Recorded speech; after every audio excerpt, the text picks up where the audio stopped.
And if there's any advice or any insights that you can share as to how you personally go about helping leaders identify what their actual needs are. What I have found over the years is that individuals in leadership positions, regardless of title, invariably have the same types of problems. I know your philosophy is be the leader your team needs you to be. How did you get that perspective? I believe it'd have to be an evolution. What I learned was to, number one, listen to the challenges that the people in the room present. Welcome to Legacy Lounge, the podcast where you'll discover how to lead with purpose and build a legacy that matters. So if you're ready to step into your full potential, show up authentically for yourself and others, and create a lasting impact on the world, you're in the right place. Let's begin.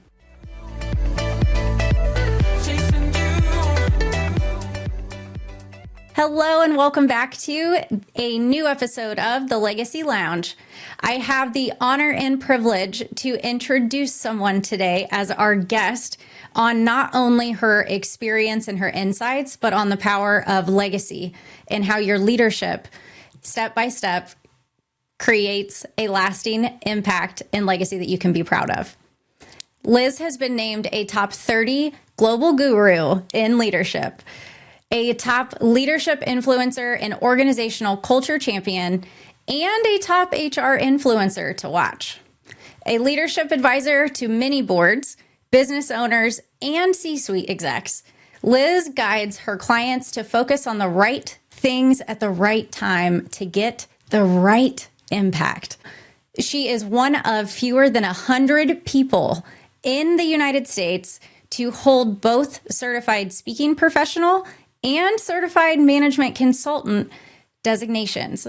So without further ado, welcome, Liz. Thank you, Brin'na. I'm so happy to be here with you today. I am really looking forward to this conversation, not only for myself to geek out and learn, but to share it with our audience and followers to make a lasting impact on their lives and on their leadership journeys as well. So I know we had a brief conversation prior to today's episode, and early on in your own leadership formation, you were nicknamed the moral majority. And I would love for you to share where that started and the experience of that with the audience.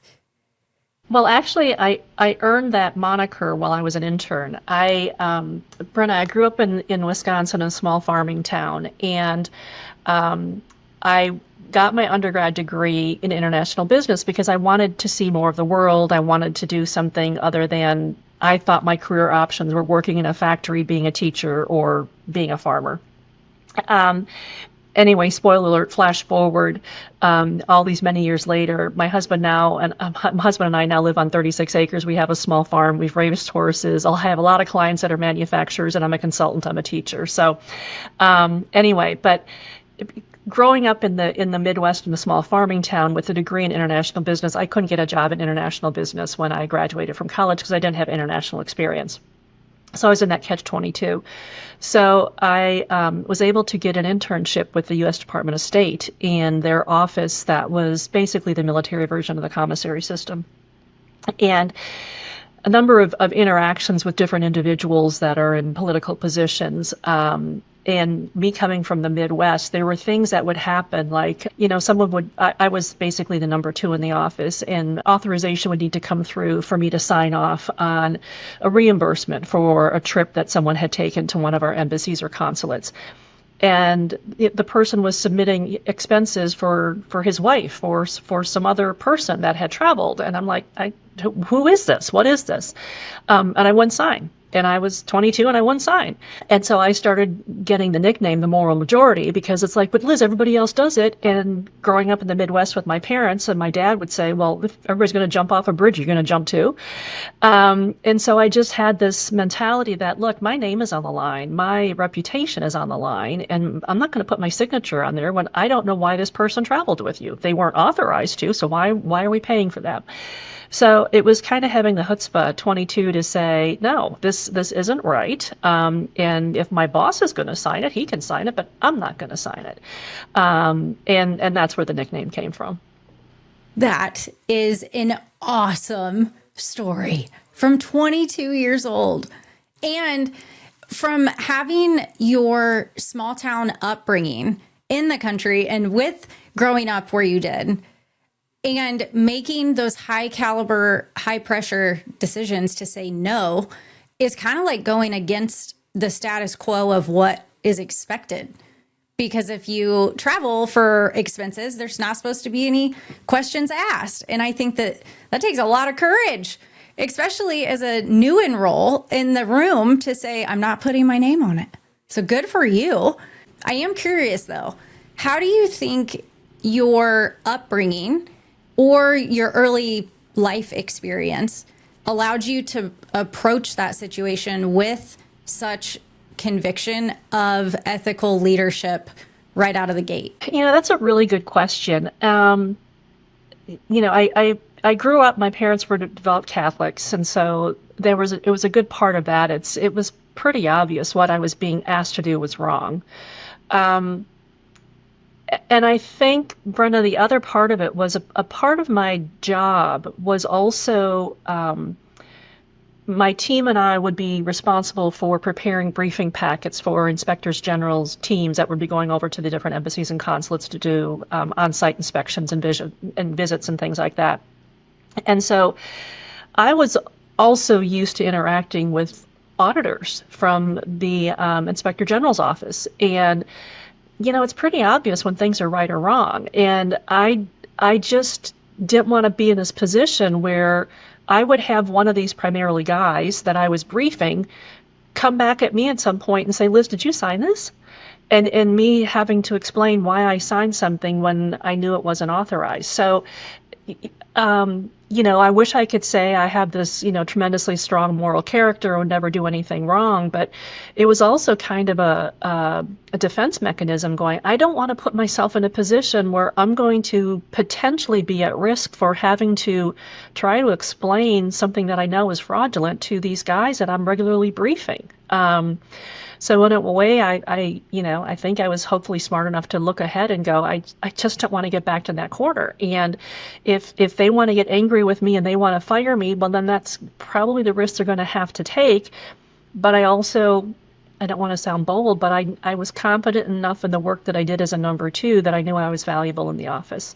And I knew that if I told my boss, I said, I'm not going to sign this. And he had the authority to sign it. So if he wanted to sign it, he could sign it. And it wasn't something I knew he wouldn't be willing to stick a stake in the sand and say either you sign it or you're fired. I knew he wasn't happy with me, but it wasn't something that he was going to fire me over. So powerful. And I just think about the 22-year-old at the desk looking at knowingly signing something that may or may not get brought back up or caught big picture and your name being associated with it. Mm-hmm. And I know you said not wanting to sound, bold or hyping yourself up for that one, but also that is so big to know in your soul, in your values, in your own integrity, right and wrong, and how that can transform from the lens of business and personal. And that can conflict. Because at night, when you are laying in bed thinking about how your day went and what you got going on tomorrow, not sleeping because you knowingly signed something that could be fraudulent, whether or not it deemed was or wasn't, and it could have gone into this whole thing, that impacts your own ability to live your life in alignment, in your values, and be okay with yourself too. And I just think that is, at 22, before the rest of your career, multiple careers, take off. I think that is such a beautiful foundation that represents your leadership and what you stand for and how you influence others. So I commend you for that. Well, thank you. Thank you. I would like to shift a little bit into values-based leadership, which ties directly into that example. I know your philosophy is be the leader your team needs you to be. How did you get that perspective? I believe it'd have to be an evolution, because when I started my company started out as a training company, basically training initially supervisory skills and basically, Brin'na, any topic within the supervisory realm. So anything from time management to project management and process reengineering. And then as I started getting more clients, and a couple years went past, I started getting pulled into more, mid-level and then senior level management training and projects and things like that. And what I learned, and the beauty of being in the training room, particularly when you're doing leadership training, for me was to number one, listen to the challenges that the people in the room present. Given the structure that they have to operate within, the infrastructure, the policies, the support for management, the lack of support for management, whatever it might be, what environment do they have to operate in? What support do they have? But then also, what is consistent in how they are not only expected to do their job, but supported in doing their jobs. And what I started seeing over and over and over again was quite often people in management, no shock to you or your listeners, are not trained to be leaders. They're typically the best doer is the one that's promoted, and doing skills and managing skills are two different skill sets. But number two, the others individuals, whether they were trained in management or not, the ones that were typically the most effective were the managers who were the most able to adapt to either slow their pace down and focus on developing the skills needed in their team members to get their legs under them and get them stabilized so they could all move forward faster together. The managers that tended to struggle and be more frustrated with their team members and be less effective were the ones that quite often seemed to demonstrate far lower emotional intelligence, and that they weren't able to read their teams, and they weren't willing to slow down to help their team members gain the skills they needed to do the jobs they were being paid to do. They were expecting them somehow to magically just suddenly get it and start taking off really quickly. So it really started over a number of years of observing who are the most effective leaders and what do they do differently. And they were the individuals that would be able to identify where they either needed to tap the brakes or stomp the brakes on what they wanted to do, to step back and stabilize their team, and then they could move forward. But without that, they were typically just kind of, I'll use a car analogy, some more spinning their wheels. Yeah.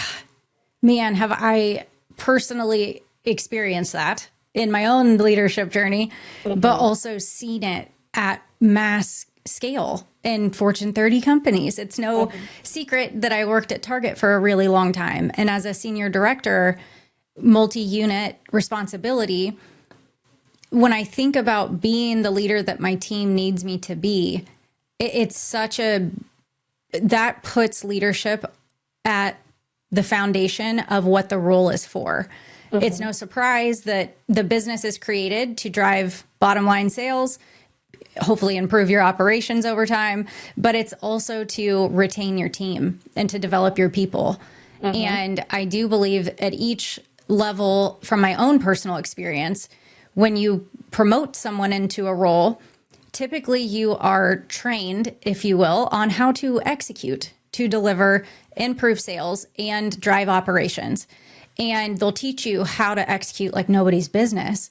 But there is no formal leadership training unless the company, willingly puts you through some sort of one off-cycle program. But typically it's not offered to every single leader of people in the organization. And there's so much benefit to what you said about emotional intelligence and being able to understand or identify what the needs actually are, listening to where the roadblocks are in the infrastructure of what they're facing. And if there's any advice or any insights that you can share as to how you personally go about helping leaders identify what their actual needs are, do you have any advice on that? So I will share with you and your listeners my little trick because you kind of alluded to this. What I have found over the years is that individuals in leadership positions, regardless of title, invariably have the same types of problems. Because when I'm coaching clients right now, whether I'm coaching board directors, C-suite business owners, Brin'na, the things we're talking about are people problems.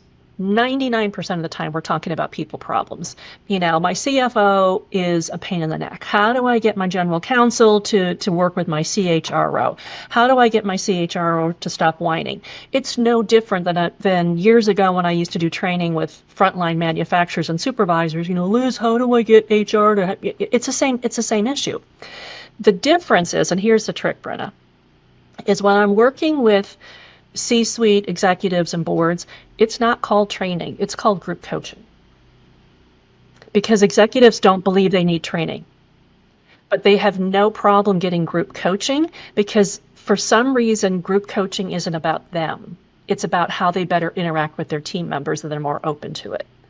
So I have always done it the same way. I've been in business for 30 years, but when I'm working with the upper echelon, they get the same briefing materials, training packets, books, as the mid-level managers and whoever else might be part of the program.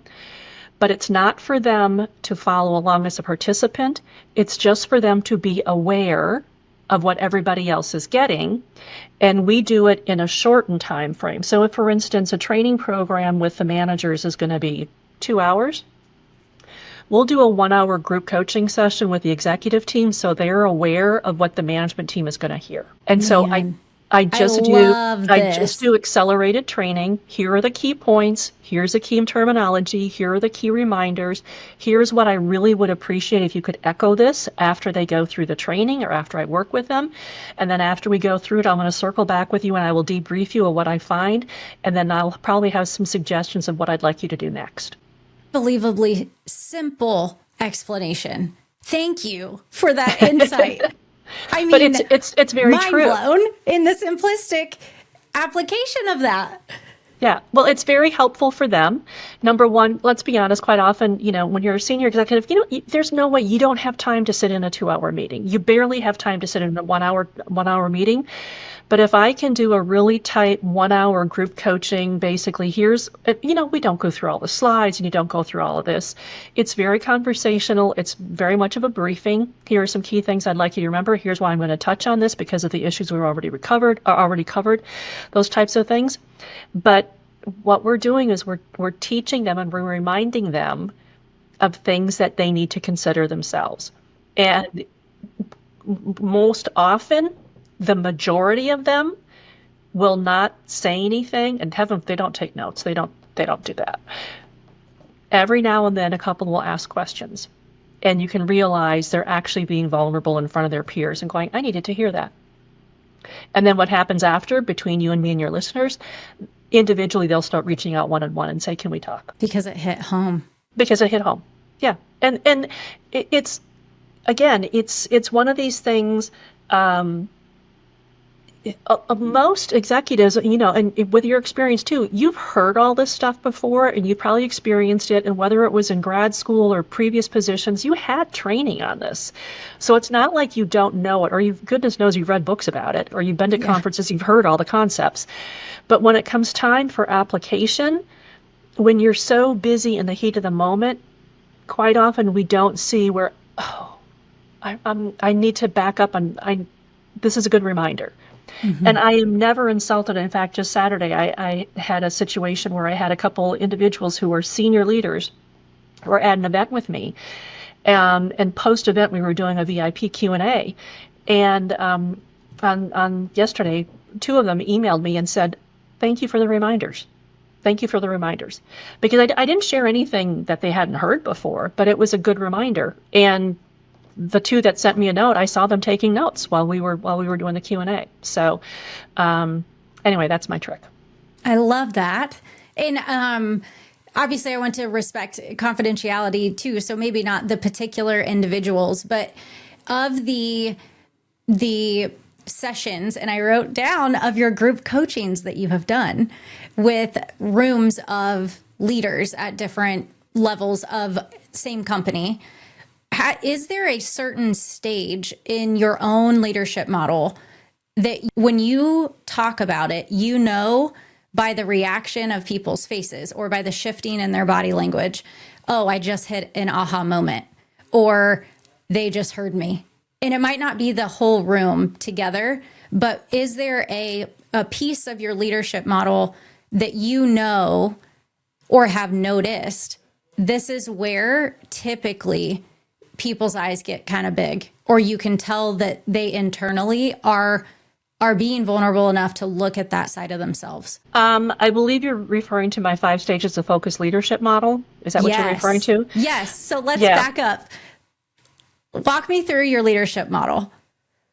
Sure. So the model is called the 5 stages of focused leadership. And what it is basically it's a model that I created and I've used over the years to identify how leaders need to first think differently as a leader and then behave differently as a leader if they want to become more effective in their position or role as a leader.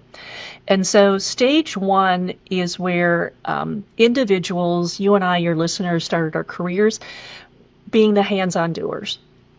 And stage 1 leadership characteristics start coming across with individuals such as you and I and your listeners, I'm going to anticipate, because stage one leader individuals with those potential of being a stage 1 leader are individuals who, within a very short period of time of taking on a new position, will say, why do we do it this way? Or is there an updated SOP? This SOP doesn't follow what you just shared with me. And stage 1 leaders ask why. They look for process improvement. They look for efficiencies. They're very quick at solving problems and seeing potentially easier, more effective ways of doing what they're being asked to do as a hands-on doer. And so stage 1 is where an individual transitions from a doing mindset to a developing systems mindset. How do I enhance this process to make it easier for me? I don't have to recreate the wheel every time, and just make it more efficient. And so number 1, they become more valuable to the organization because they're able to identify system enhancements. And they're also more valuable to the organization because they help create an updated knowledge warehouse and things like that. So the stage 1 leader is an individual who identifies opportunities for improvement. As you and I know, we've worked with individuals who don't have that skill. They're very happy just keeping their heads down and doing.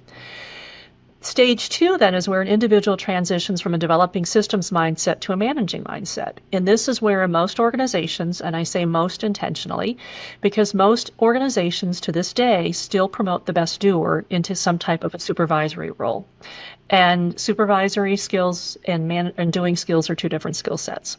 But what happens when you promote the best doer, more often than not, that individual will have a hard time letting go of what they did so well because they were the best doer. And so when you remove them from the team, productivity drops. And so to keep productivity where it was, if not increases, the newly promoted individual still continues to do. And what happens when they continue their doing, the people who are left behind can't do because the promoted person is now doing the work others are supposed to be doing. So you start actually over time weakening the effect of the team that they were promoted to manage. The second most difficult thing for stage 2 leaders to do is to hold team members accountable, particularly if they were promoted from within.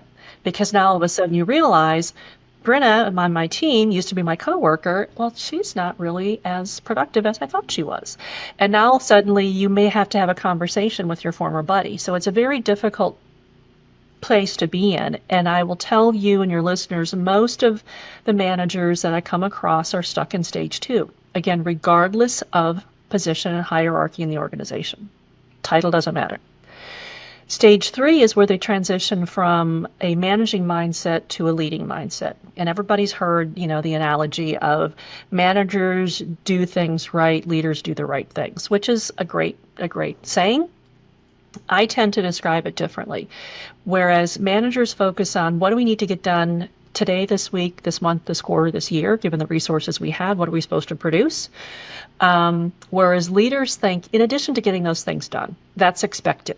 We'll figure out how to do that. But what is coming next that I need to start teeing my team up for and getting them ready for? So when it hits, we're not blindsided. So stage 3 is where you start thinking strategically, you start thinking proactively, and you start getting very intentional about getting out of the firefighting mode, which means we want to stop scrambling and expediting everything. We need to get organized. And so this is where stage 3 leadership really comes into play.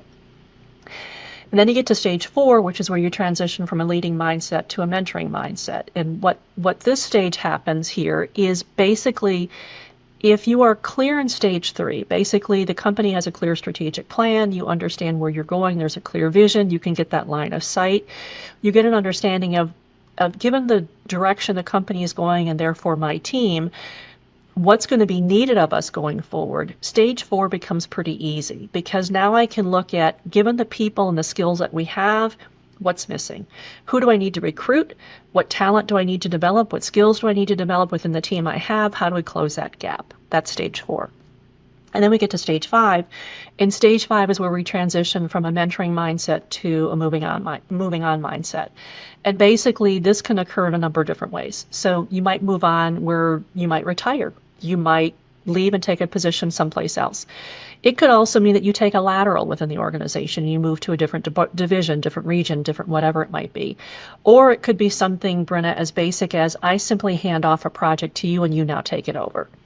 Regardless of the severity of the transition, from my perspective, a strong stage 5 leader is one, when that transition occurs, it's basically seamless to our external customers and to our internal customers. So if I've done my job well and you are taking over XYZ project for me, and I run across Roger at a conference, and he's like, hey, Liz, I run across Roger 8 months from now, and he's like, hey, Liz, thanks for sending over the materials the other day. Like, well, I don't know what you're talking about. He goes, well, the stuff for the XYZ project. And I can say, Roger, I don't even handle that. Brin'na handles all that now. And he's like, really? He's like, yeah, I passed that off to her 8 months ago. That's Brin'na and the team. I don't even deal with that anymore. When that kind of thing happens, that tells me that I must have done my job well in training you, which means I have trained you on all those 5 stages so that you are solid in what you're doing. And it's no longer about me. It's about you and the team. So those are the 5 stages. I love this. And if you are listening, save this episode because this is definitely 5 points that you are going to want to revisit multiple times throughout your career, but also apply starting today with how you lead your team, how you assess yourself, how you are impacting the larger organization at scale. The articulation in this was so beautiful, Liz. And your last point of stating, I didn't even know that she sent that email, but that means that I did my job during training. Mm-hmm. So powerful, because I believe from what I have seen in my experiences, when you promote that doer and that go-getter, they want feedback at the beginning to absorb how fast they can go achieve the result. But the early feedback and the often feedback have to simultaneously happen. And especially in a training to prepare a handoff eyesight, that seamless transition can only happen if the feedback is given often and you relinquish control to give some autonomy to that person to practice. Otherwise, they won't grow and you will burn out by trying to do what you're comfortable with instead of accurately training someone to maintain this shift of responsibility scope. Exactly. Yep, exactly. So beautiful. So when I think about the evolution of success and what that looks like, I do want to start out with, I don't want to directly ask, what is your definition of success? And here is why. I was asked that question probably 3 years into my career for the first time. And I said at that time, oh, this job, that's what I want to do by the time I retire. And I want to make this much money and I want this title and I want to have a house and I want to finally get Drew to propose after dating for 10 years. But my definition of success at that time was the same for the coming 8 years. Now, 11 years after my career, I realize how wrong I had my own definition of success. And that's because I didn't have one. I took the definition of success of other people's definition and morphed that into what I thought mine should be. And so I am not just curious on what your personal definition of success looks like, but how the definition of success has evolved over time for you. That's a really great question, Brin'na. And I think if I could be so bold, I think like you, all of us have a definition that evolves over time. Just simply as we are coming up through our lives and our careers and families and relationships and things like that, we each have these visions of, number one, what we think our dream world should be in our fantasy lives. And as you get into relationships and families, you realize it's good, but it's not quite the dream I had. It's a little harder than what I thought it was going to be. But as far as careers though too, I shared with you and your listeners when I started out, my goal was international business because I didn't want to live on a farm and I didn't want to be a manufacturer. I didn't want to be a teacher. I wanted to travel the world. And at that time, I thought I wanted to be a commodities broker. But the other thing that happened, and I'm going to kind of take you back in the story, when I was in my capstone class on my undergrad degree, international business, my capstone was taught by this man named Jim Farrell, and he was this thing called a consultant. And I had never heard of that before. But what he did was he would work with companies to help them be better leaders or more effective. And he would listen to their issues and give them advice, and then he would leave. And he worked with all different kinds of companies. And when I heard him, I thought, oh my God, that's what I really want to do someday. So then I got my internship, and that turned into a job, and I was working with a number of attorneys, and I was getting my graduate degree. And during my graduate degree, one of my professors was a consultant. And I told him, I said, I want to become a consultant. And he said, that's great, but you're only 24 years old. You have no experience. What are you going to consult on? Who's going to listen to you? You don't have experience. He said, someday, maybe, go for it, but not now.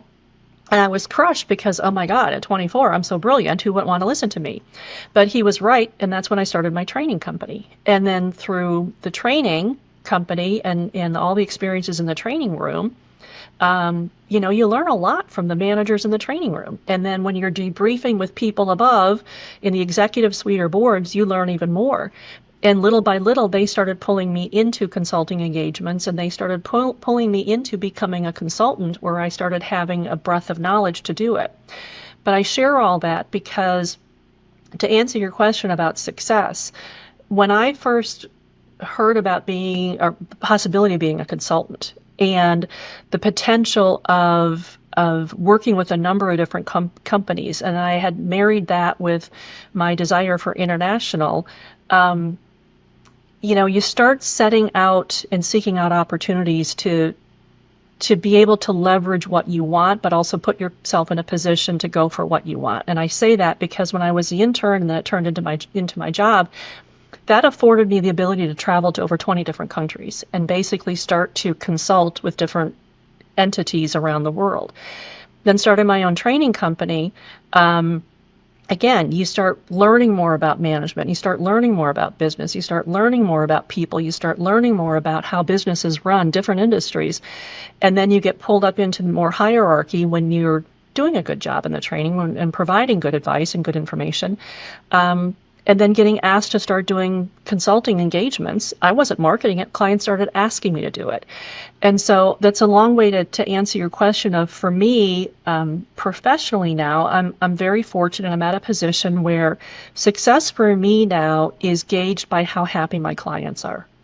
And I gauge that level of success with how happy they are with me and the work that I do by how often they reach out to me and say, hey, can we talk? I want to run something by, or get Liz on the phone, or can you jump on this call with us? For me, that's success, because that means I'm continuing to add value to them, and I don't have to market for it. It's repeat business. That's on the business side of it. how that has meshed with my personal vision of success, like you and many others. I had the vision of, wanting to find a partner and then a home and family and all that type of thing.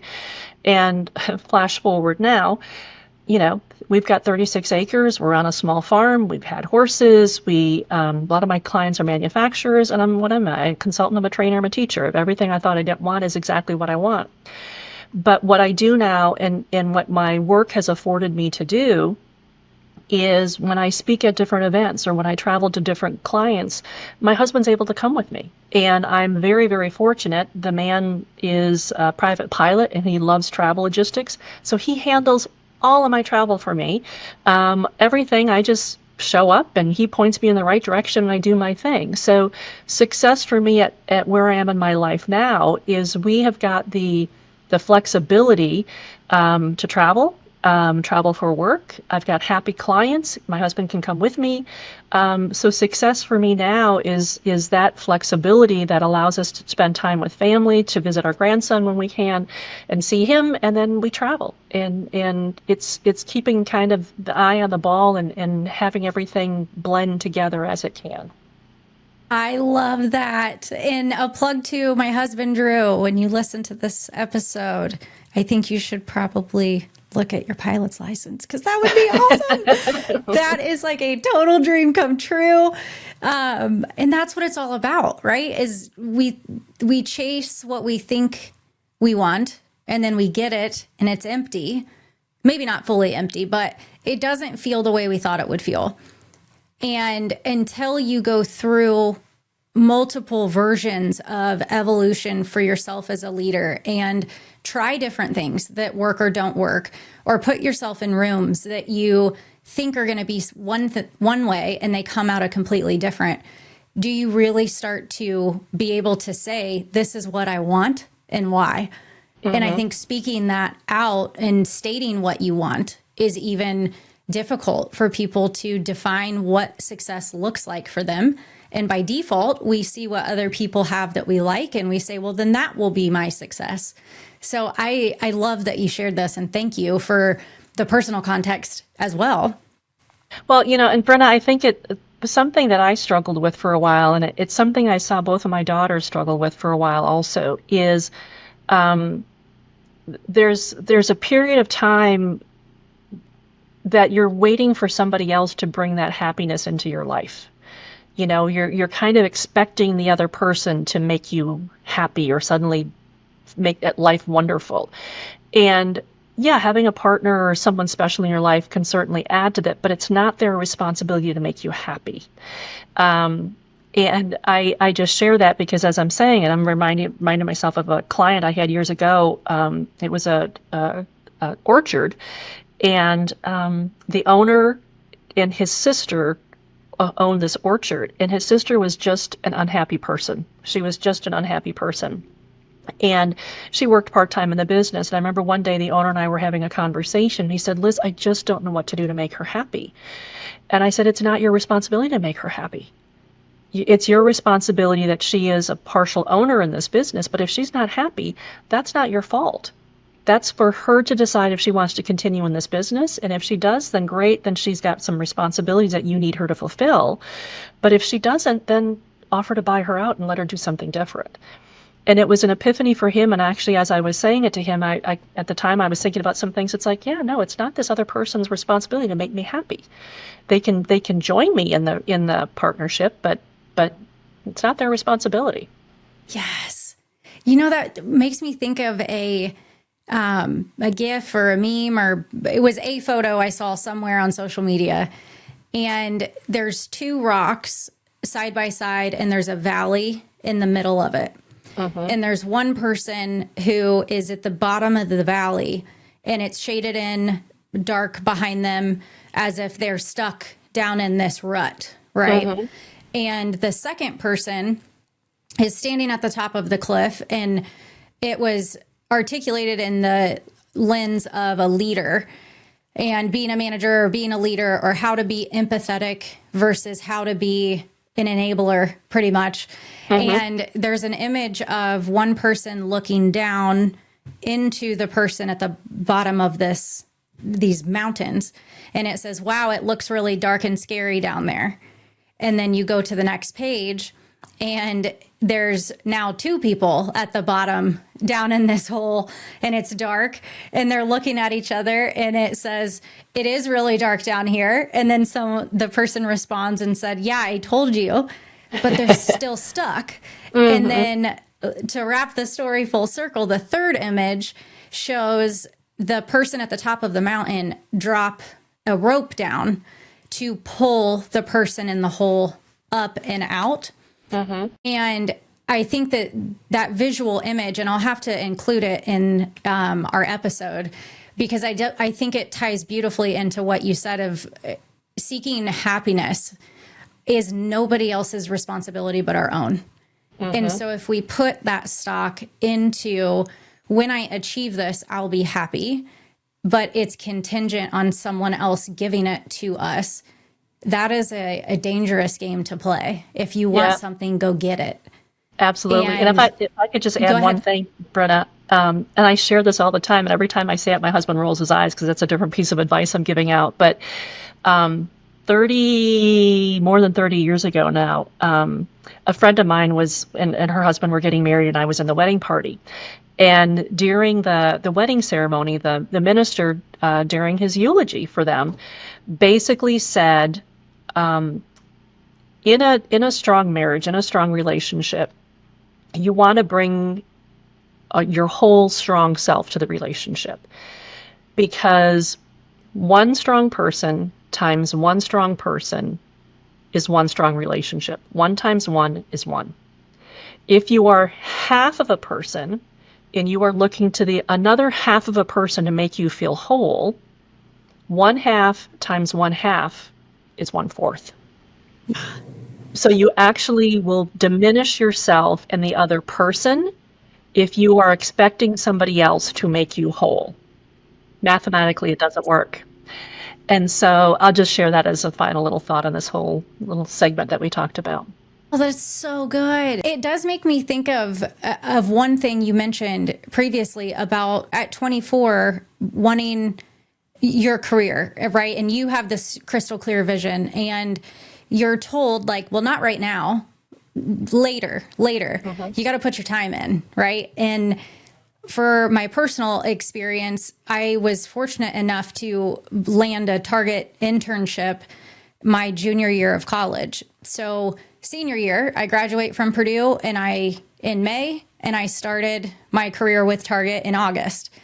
And I went from assistant manager, coming in, ready to prove everything right and to do the best that they've ever seen. And someone asked me, it was actually my senior director at the time, Brin'na, where do you see yourself in 5 years? And as this newly grad who just accepted her first salary adult job, I didn't even hesitate. And I said, in 5 years, I want to be you. I want to be in that chair. I want to have, not your specific job, but there's a couple in the company. And I want the title and I want this office, but I want it because of the scale and scope of responsibility. It's huge. I want to be responsible for millions of dollars and thousands of people and make a difference. And his name is Derek, and I know he follows us along. So Derek, I hope you're getting a good laugh out of this one. But as soon as I said that to him, he unintentionally started giggling and like laughing at me a little bit. So I innately laughed back.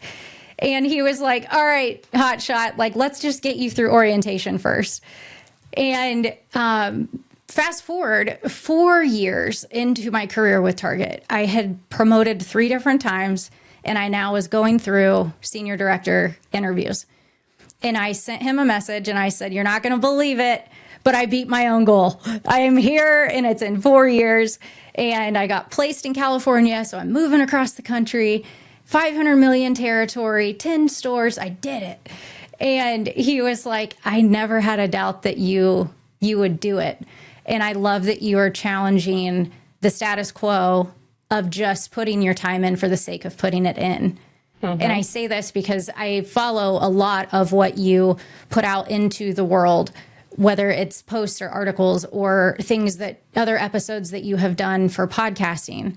And I think you have done a consistent job throughout your entire life of challenging that myth of putting in the time to get a seat at the table. And I would love for you to tell the audience about that mentality a little bit.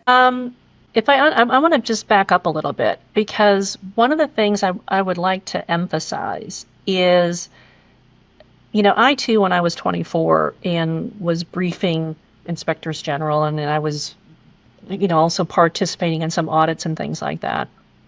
I remember specifically, and Brin'na, your story reminded me of this. I remember specifically one time I had an ambassador in my office, and he was, I don't remember which country in Africa was stationed at, but he had come stateside for some meetings and things, and he was in my office because on one of the audits that I had conducted and helped write up on his post, it had something to do with importing liquor. I don't remember the exact details. But here I was, this 24-year-old, and I had an ambassador in my office asking me to modify some of the wording in the write-up because as black and white as I was writing it, it was going to create a really big problem for him at the embassy. And I was this 24-year-old and I was reading the regulations, and this is what the regulations said, and it was black and white and blah, blah, blah. I wasn't going to change it. I was the moral majority. Again, I had already gotten my title here. And I share that because I have thought about that a number of times now that I'm older and have gray hair myself, and I'm looking back, and as well-intentioned as I was at 24, I didn't understand the nuance and the need for gray, because by my naive abidance in the regulation that was more severe than it needed to be, I was really making his life difficult and the 500 families at his embassy's life difficult because of my one write-up. I didn't at 24 have the experience to appreciate when you need to be black and white, rock solid, and when you're not going to hurt anything legally, but you're going to make life a bit more palatable to some individuals in doing the work that's really important. My work was a pittance compared to the work that they were doing. And so I just share that as also, I'm not a proponent of you need to put your time in because the clock is ticking, and if you don't have 10 years in this position, obviously you're not qualified.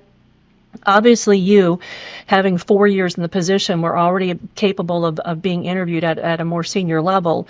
You had learned enough in those 4 years for your peers and above to say, this woman has what it takes, and if not, she'll learn it very, very quickly.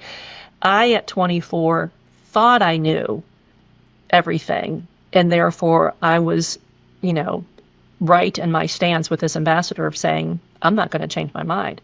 And I didn't appreciate his world. And so I just share that as a caveat of, time in your position. Quite often there's a reason you need time in your position to have enough experiences so that when you are being asked to make a decision, it's founded on experience, not on theory. Yeah. And I just say that because mine was on theory. It wasn't on experience. Yes, I thank you for that. And I loved your plug on operating in the gray. And I think that conflicts with a lot of approaches that leaders take because of the lack of training as a leader based off different leadership styles of your direct reports and the whole big picture. But there is a lot of goodness that can come out of operating in the gray.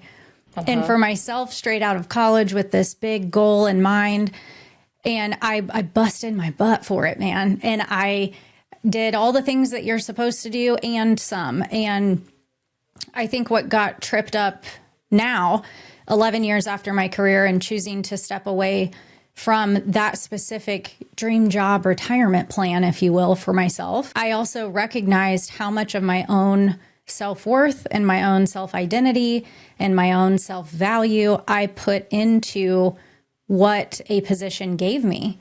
And I chose myself to step away and leave that And throughout the last year, specifically of 2024, I have achieved and accomplished all these great things, but I also had a lot of internal rewiring and rebuilding and relearning to do because I chose not to live in that gray for myself as a human and as a person who also had this career and this title and the responsibility. And I can deliver on the results and drive the sales, and my team is awesome. But at the same time, I don't know who I am without this. And that gray space, had I leaned more into that early on, the repair and the identity shifting and all of that, I like to think would have been a little bit easier to swallow. But I also think there's an evolution of always growing and choosing to live your life in the gray and say, yeah, that's a potential or that's a possibility. But I don't know. We'll see. And focusing more on what you want to spend your time doing and what you want your impact to be and how you want to make other people feel is all rooted in what your legacy will be someday that's left behind you. And it just puts a lot into perspective. And I got to ask, because it wouldn't be the Legacy Lounge if I didn't. But when you think about your incredible career history, I mean, even considering all of the countries that you have gotten to travel to, the accolades of collections that you've had, when you think about your legacy, what do you want your legacy to be? It's very simplistic. It doesn't really differ from personal or professional. I'm hoping that the interactions I have with individuals, they believe their life is better off for having interacted with me. That's really pretty much it. And will you say one more time for the listeners about personal and professional, and that the legacy focus is actually rooted the same in both? Mm-hmm. Yeah. Yeah. Because I do think a lot of people assume I can live my life this way, and at my job I can be this way. But the people that you interact with at work is also in support of your legacy that's in the making. And when you can blend the two together, that is natural and authentic to who you are at your core and being stable in your values and in your morals, it's a representation of you. And it's you as a leader, it's you as a mom, it's you as a sister, as a daughter, as a friend, and it's you as your full, complete self in what you believe in and how you live your life day to day to represent that too. Absolutely. Absolutely. Couple questions as we round out our episode here. What advice do you have for leaders seeking the right people to work with so that they don't compromise their own values and maybe working with the wrong people? When you're speaking about working with people, are you talking about colleagues, or are you talking about reaching out and working with a coach or advisor or something like that? Good question. So specifically with a coach or with an advisor? Even though I can only speak for executive coaching, I don't do life coaching, so I can only speak for executive coaching. And even that, I will tell you and all your listeners in full candor, I am not a certified coach, a certified executive coach, because my coaching is basically more advisory. In that I will listen to the challenges that you're facing, and then I will suggest approaches and talk you through how you might want to attempt handling it, which is different than what accredited and certified coaches tend to do.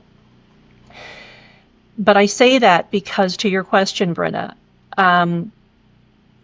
with executive coaching advisory services, even though we are talking about leadership issues, business challenges, business strategy, things like that, it still very much is a relationship-based type of interaction.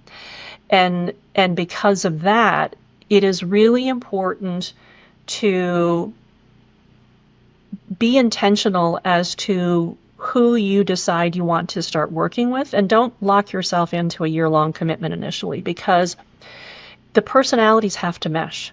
You have to be very comfortable and very quickly form a relationship and a trusting relationship with whomever you choose to work with, because for that person to be helpful to you, you have to be honest and candid with them and tell them information. Quite often with the work that I do with my clients, it's confidential. And so they have to be able to trust that I'm not going to share information with anybody. And, given some of the scenarios that I shared with you, I will share stories, but they're sanitized. And quite often I will blur them across multiple clients. So I don't divulge information. And the point of all of this is that the relationship between you and whomever you choose to work with, you have to trust one another. And in my case, I have to like and respect my clients. And if I have an inkling that I may not be able to work with a client, I always tell them during the initial conversations, if we choose to work together. And when I say that, quite often they kind of look like, what do you mean, if we choose to work together? I'm the one that's going to be hiring you. And it's like, no, I may not want to work with you because I may not be the right fit for you. And so it is not uncommon for me to talk a client out of working with me because I don't think it's going to be a good fit, or it's not going to be a good fit at this point in time. I love that. And I love the intentionality behind knowing your own power of what you can deliver and what it's going to take to get people their own value and their own goals achieved by working with you. But at the same time, not dangling a carrot just for the sake of working with individuals. It is a two-way street. And when you get into the nitty-gritty and the personal overlap with business and the inner challenges and growth that come with that, you have to have confidence and you have to have trust. And I just appreciate that it is a two-way street from your lens as well. Mm-hmm, well, absolutely. As we close out this episode, anything you would like to close with for the audience and anyone that would like to get more information on you or learn more about what you do, what is the best way for them to get in touch or follow along what you do? I'll answer the questions in reverse. So I think probably the most effective way for your listeners, if they want to, kind of follow what I do and read some of the things that I write, to reach out and follow me on LinkedIn. And my call sign on LinkedIn is Liz Weber CMC, and Weber has one B. So that's Liz Weber CMC on LinkedIn. And Brin'na, if your listeners would like to take a free leadership assessment to find out which of the 5 stages of leadership I shared with you and them, they can take a free assessment on my website. And my website, the web address is wbsllc.com. That's Whiskey Bravo Sierra Lima Lima Charlie.com. And if they scroll to the bottom of the page, there's a link for leadership assessment, and they can take the assessment there. It's just 10 questions, yes or no, and they'll get a digital report that'll tell them which stage of leadership they're in. That is incredible. And thank you, Liz, for the offer for the audience as well. I cannot tell you enough how heartfelt of gratitude I have just for you having this conversation with me, keeping it real, and having your straightforward, direct canter, but also being able to vulnerably and openly share with myself and my audience a little bit about you. I know it's intimidating to get on the mic and share the message, and I think you represented yourself and the community of leaders beautifully today. So just thank you for giving us a little bit of insight. And I cannot wait for the audience to connect with you through LinkedIn and to take that assessment. I will make sure to include the website and link for LinkedIn in the show notes. And thank you for the time today. Thank you, Brenna. This has really been nice. Well, listeners, that closes up an episode of the Legacy Lounge with Liz Weber. Remember to continue to lead with purpose because your legacy depends on it.